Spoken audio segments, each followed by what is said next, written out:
Everyone, this is Subeda from Zephyr Lake Carmelite Mission. Happy Feast of St. Teresa of Avila. Today we're going to continue the series on St. John of the Cross's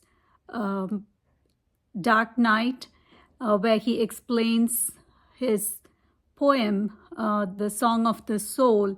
And we are in chapters 21 and 22 is what we're going to cover in this video. And he's explaining the second stanza of his poem. And in this chapters 21, he will explain the word disguised.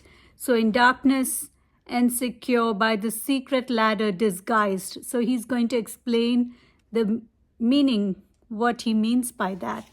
And in the next chapter, chapter 22, he explains the third verse or the third line, that is, the sheer grace. So that's what we're going to cover today. And as we all know, not only did Saint Teresa of Avila experience the divine union, and we could see exterior signs of that, visible signs of her interior union, like the transverbration that she experienced, as well as many other graces, levitation and so on. But these things are not particular only to the Carmelite mystics. We know other mystics like Padre Pio who experienced similar things. So we know that this journey that is a Carmelite way is for everyone, not just for those who are professed Carmelites or those who are aspiring to be Carmelites, but this is a way for anyone who is seeking a closer relationship with God. So in chapter 21, he speaks of the word disguised. What does he mean by that? He says that the soul bears a disguise. And he speaks of the different colors of the disguise that the soul wears in order to disguise itself or conceal itself in the dark night. And he uses different colors to explain this. So he uses a color white for faith, green for hope, and red for charity. And he gives more detail on why we need a disguise. A disguise helps the person to appear different from how they were previously. So once they wear the disguise, it hides their old self. They are a new being. And a soul transforms itself to win the favor of God. And also, this disguise keeps it concealed from the attacks of its own flesh, but the world and the devil as well. And the three colors of this disguise, as I said previously, stand for the three theological virtues: white for faith, green for hope, and red for charity. And St. John of the Cross describes faith to be the inner tunic that the soul wears, that helps the soul to protect itself against the devil. And faith is the inner tunic that blinds the intellect.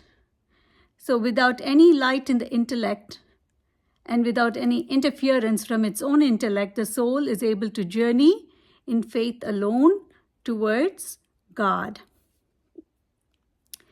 And over this white tunic, the soul wears a green coat of hope. With hope, the soul is freed from the attachments of this world, and it focuses on heavenly things. And it considers as worthless the things of this earth. So everything that is to do with the exterior pales in comparison with the joys of the interior life. And then he speaks of the helmet of salvation. It becomes a cover for all the senses of the person's head. And it focuses the person to see everything through a visor, like a visor, that will allow the person to see only the heavenly things alone.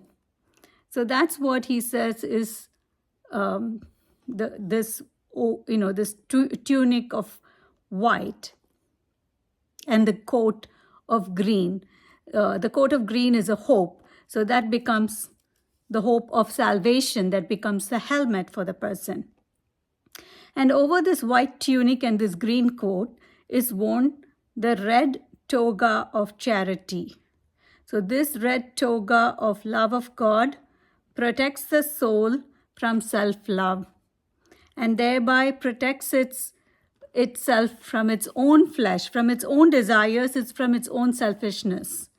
So these are the three disguises the soul wears to journey towards God in faith, in hope, in charity.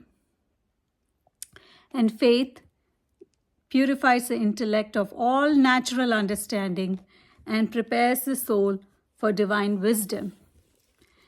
And hope purifies the memory of earthly passions and fixes the soul only on heavenly things, thereby preparing it for the union with God.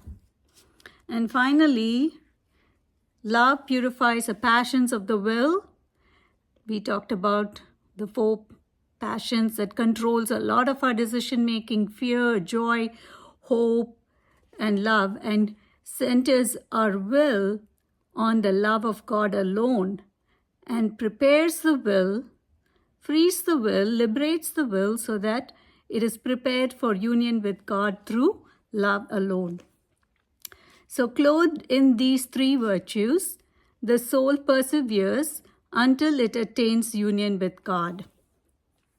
And then in chapter 22, he speaks of grace, the sheer grace. What does that mean? That means the soul is now liberated from the flesh, from the world's attractions, and from the devil's tactics. And now it has gone from the lowly to the sublime, the earthly to the heavenly, from the human to the divine, and from the imperfect to the perfect. And this comes about only by the way of the soul passing through the dark night. So when we go through this dark night, we should not think that we have done something wrong or we are experiencing some kind of a chastisement from God, but rather it's the exact opposite. This dark night is a gift from God that helps us to raise above our lowly nature to take on the divine nature that God wants to give each and every one of us. And many souls do not understand this.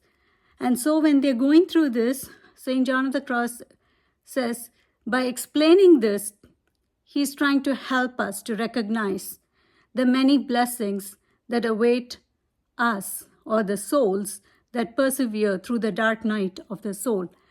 I know Mother Teresa experienced this, and so did Padre Pio. Recently, I was reading a small booklet on Padre Pio's life, and he went through 7 years of this darkness, and he was away from his community, he was away from his cloister, and he was suffering quite a bit, and this was the dark night. I've read many of his writings, his letters to his spiritual director, and you can read in that how much graces he received, but it came after he passed through the dark night. And the greater the darkness, the greater the reward. And after passing through these trials, the soul will obtain several graces, several benefits. And this journey of trials is in reality a sheer grace for the soul. And that's why he wrote, "There are the sheer grace," in the 3rd verse of his 2nd stanza. So that's all for today. I hope you have a blessed feast day of St. Teresa. Happy feast to especially the Discalced Carmelites, but to all of us, because she is a universal saint who has inspired so many of us on her way of perfection. Thank you for watching and have a blessed day.